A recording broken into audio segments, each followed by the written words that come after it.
Bom dia, boa tarde ou boa noite para você que clicou aqui no meu canal, muito obrigado. Galera, eu quero dizer uma coisa para vocês. Apesar das guerras, dos conflitos, a arte ainda respira. Seja muito bem-vindo ao Flamir Papo de Arte.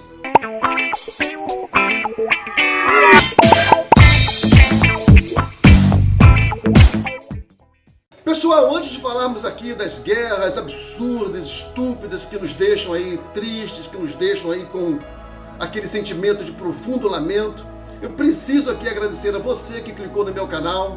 Muito obrigado, viu? Você que ainda não é inscrito, por favor, inscreva-se, dê o seu like, dê aquela força, isso é muito importante para mim, ok? No vídeo de hoje a gente vai dessa questão da arte sobreviver, da arte respirar, apesar das guerras, dos conflitos que ao longo da história a gente leu e aprendeu. E parece que a história terá mais um registro triste, né, pessoal? Que é essa guerra entre a Rússia e a Ucrânia. Seja por interesses políticos, financeiros, evidentemente, a verdade é que o grande perdedor é o povo ucraniano e o povo russo. Por que não todos nós? E vejam só, por exemplo, o que disse o curador responsável pelo pavilhão russo na Bienal de Veneza, que, diga-se de passagem, foi cancelada. Esta guerra é política e emocionalmente insuportável. E em seu livro 1984, eu li esse livro muito legal, George Orwell escreve: a maneira mais rápida de acabar com uma guerra é perdê-la. Mas aí que está, pessoal, o X da questão. Ninguém quer perder, ninguém quer abrir mão dos seus interesses, do seu poder, das suas vontades, de suas manias. E as famílias sofrem, o povo sofre, o mundo sofre. Aqui no canal eu falei dos movimentos artísticos que aconteceram, muitos deles antes, durante e depois das guerras.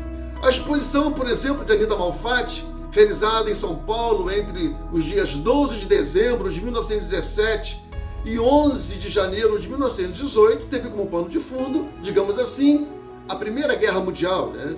Uma exposição até considerada por muitos como um marco na história da arte moderna no Brasil. Afinal de contas, essa exposição de Anita Malfatti, para muitos críticos, foi, digamos, o estopim da Semana de Arte Moderna de 22.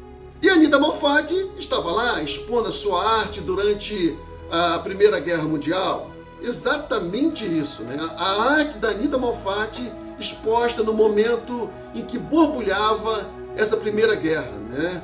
Que começou, se não me falha a memória, no dia 28 de julho de 1914 e durou até 11 de novembro de 1918. Ou seja, a arte sobrevivendo aos traumas, aos conflitos, às lutas, às loucuras de muitos países e de muitos ditadores. E curiosamente foi um período que tivemos também o surgimento de um movimento muito curioso, muito maluco, chamado Dadaísmo, né? Que foi aquele movimento de vanguarda, um movimento artístico que iniciou lá em 1916 em Zurique, na Suíça. E o Dadaísmo estava ali, mostrando a sua cara em plena Guerra Mundial, essa Primeira Guerra Mundial. Criada por um grupo de artistas refugiados, o movimento Dada, como também era muito conhecido, tinha como objetivo pessoal romper com os estilos clássicos e tradicionais e agindo de modo, eu diria, anárquico e irracional. E vejam só, né?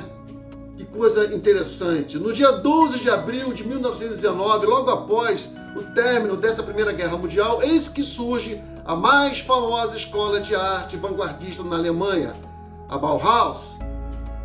Formada por um grupo de ecléticos pintores, artesãos, designers, engenheiros e arquitetos, a Bauhaus apresentava novas tendências artísticas modernas, um novo conceito de arte, de design, de marca, de design de interiores, de produto, de arquitetura e urbanismo, enfim.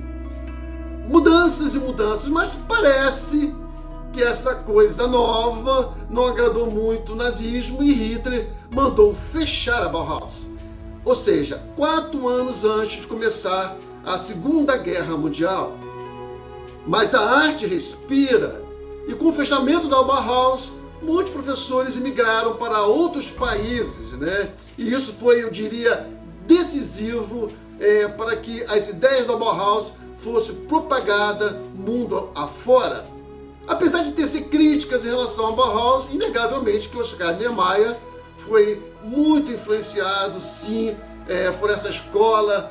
Basta ver, pessoal, as construções de Brasília, os museus de arte espalhados por esse Brasil afora. Após a rendição da Alemanha, no dia 7 de maio de 1945, a Bauhaus volta e é hoje uma referência na arte contemporânea. Inclusive, quem se propõe, pessoal, a estudar história de arte, de design gráfico ou de design de interiores, arquitetura também, a Bauhaus é uma matéria obrigatória no currículo acadêmico. E em 1922, galera, enquanto ainda se falava dessa Primeira Guerra Mundial e da polêmica crítica do escritor Monteiro Lobato em relação à exposição de Anita Malfatti, eis que surge a famosa Semana de Arte Moderna. É um evento que aconteceu entre os dias 13 e 18 de fevereiro de 1922 no Teatro Municipal de São Paulo. E que marcou, a história da arte como um divisor de águas em relação à forma de vermos hoje as artes plásticas, a poesia, a música, etc. Aliás, esse ano, tem dito aqui, comemora-se o centenário da Semana de Arte Moderna. Pessoal, e ao analisarmos um pouquinho a história da arte ou os movimentos artísticos que ao longo dos séculos, aliás, você com uma pesquisa aí no Google, você vai encontrar várias informações sobre isso, a gente entende que praticamente 100% dos movimentos artísticos foram marcados por guerras, por conflitos, etc. E isso remonta a séculos. E claro que as guerras tiveram muita influência na arte. Só para vocês terem uma ideia, a obra Guernica, de Picasso, produzida em 1937, é uma dessas. A pintura retrata o bombardeio à cidade de Guernica durante a Guerra Civil Espanhola, entre 1936 e 1939. Guernica é uma das obras mais emblemáticas de Picasso, E atualmente a tela está exposta no Museu Nacional Centro de Arte Sofia, lá em Madrid, na Espanha. E um outro artista que também produziu quadros e quadros, tendo a guerra como um pano de fundo, foi Afonso Murra. Durante a Primeira Guerra Mundial e a proclamação da nova República Tcheca, o artista produziu nada mais, nada menos que 20 quadros enormes que compõem a epopeia eslava. São pinturas que contam a história dos povos eslavos. Interessante foi o tempo que Murra levou para produzir esses quadros.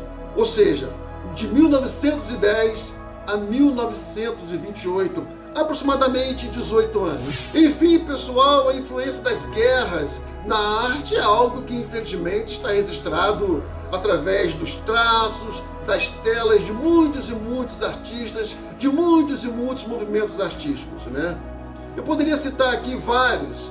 Aliás, não tem como deixar de falar, por exemplo, de um movimento artístico que me chamou, eu diria, a atenção, pelo fato de ser um movimento que influenciou demais muito aqui artistas brasileiros, publicitários, desenhistas de histórias em quadrinhos, jornalistas, enfim. Muita influência teve esse movimento, e é um movimento badalado, chamado Movimento Pop Art. A Pop Art, pessoal, se caracteriza pela reprodução de temas relacionados, por exemplo, ao consumo, à publicidade e ao estilo de vida americano. E a principal característica da Pop Art eram as colagens. E esse movimento surgiu durante a década de 1950 na Inglaterra, ou seja, período em que iniciava um conflito de mais uma de tantas outras guerras que tivemos. Infelizmente, a famosa Guerra do Vietnã, que durou de 1959, se me falha a memória, até 1976. E durante esse período, a Pop Art impôs, digamos assim, o seu estilo, a sua marca, principalmente entre as décadas de 60, 70 e os anos 80. Na verdade, ainda temos muito de Pop Art nos dias de hoje, Aqui no Brasil não tivemos uma guerra propriamente dita. pelo menos que eu saiba, nos últimos 100 anos, mas tivemos um período da ditadura militar e os seus atos institucionais que eu diria serem totalmente desnecessários, né? Que foi de 64 a 1969.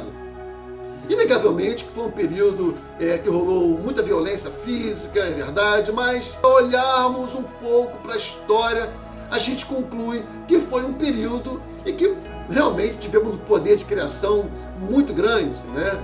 Foi um período, por exemplo, em que muita gente, eu diria, tirou assim o coelho da cartola. Surgiram jornais alternativos com suas páginas de entrevistas, muitas charges, muito cartoons, ilustrações sensacionais. A gente pode destacar, por exemplo, o Jornal Pasquim, o Jornal Opinião, a revista Pif Paf do Milor Fernandes, a revista Movimento, a própria revista Veja e tantas outras publicações que eu não lembro aqui agora. Na Ucrânia e na Rússia, a arte tem vivido dias difíceis.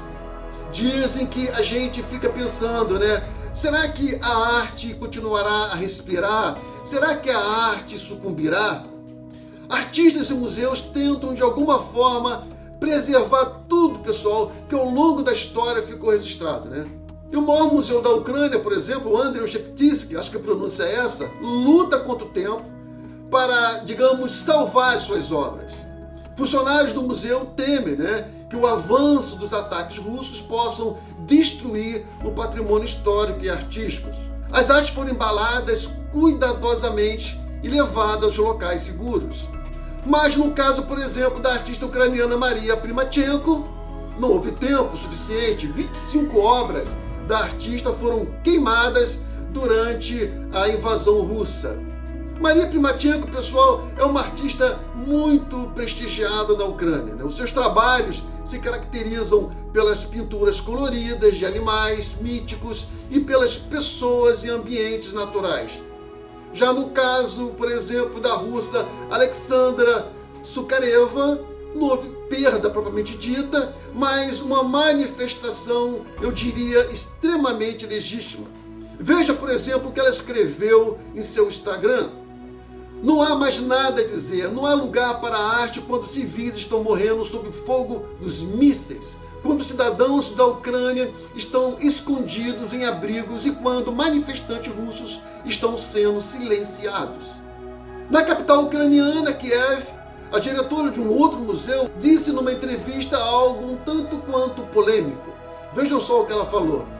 A situação dos museus e instituições culturais não é diferente dos hospitais, escolas e áreas residenciais. Estamos todos sob bombardeio. Na Rússia, líderes de alto nível de instituições artísticas e culturais estão simplesmente se demitindo dos seus empregos após a invasão do país na vizinha Ucrânia. Algumas evidências, galera, indicam que muitos foram forçados a sair por colegas e chefes. Figuras essas que entenderam não haver apoio ao presidente Vladimir Putin. Galera, para fechar esse vídeo, eu quero deixar aqui uma frase do filósofo Jean-Paul Sartre. Quando os ricos fazem a guerra, são sempre os pobres que morrem. É isso aí, pessoal. Fico por aqui. Que Deus nos guarde. Que Deus guarde os cidadãos ucranianos e russos. Um grande abraço. Fique com Deus. Tchau. Até o próximo vídeo.